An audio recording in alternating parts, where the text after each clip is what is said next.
மே 27 அன்னைக்கு கஷ்டப்படுற மக்கள் ஒரு 50 பேருக்கு மதிய உணவு கொடுக்க சொல்லி சிறை கெம்பகன்லேருந்து நமது அறக்கட்டளையை தொடர்பு கொண்டாங்க. மதிய உணவாக பார்த்தீங்கன்னா veg biryani with onion raita, egg, water மற்றும் கேக் கொடுக்க சொல்லியிருந்தாங்க.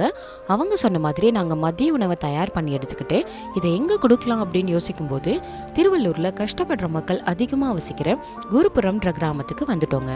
அங்கே பார்த்தீங்கன்னா சிறு குழந்தைகள் முதல் வயதான பெரியவங்க வரைக்கும் எல்லாரும் அழகாக வந்து வரிசையில் நின்று அவங்களுக்கு தேவையான அளவு உணவு வாங்கி திருப்தியாக சாப்பிட்டாங்க.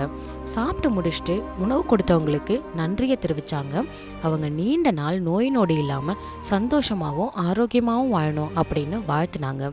நமது அறக்கட்டளையின் சார்பாகவும் உணவு கொடுத்தவங்களுக்கு மனமார்ந்த நன்றியை தெரிவிச்சுக்கிறோங்க. இந்த மாதிரி கஷ்டப்படுற மக்களுக்கு நீங்களும் உணவளிக்க விரும்பினால் நமது அறக்கட்டளையை தொடர்பு கொள்ளவும்.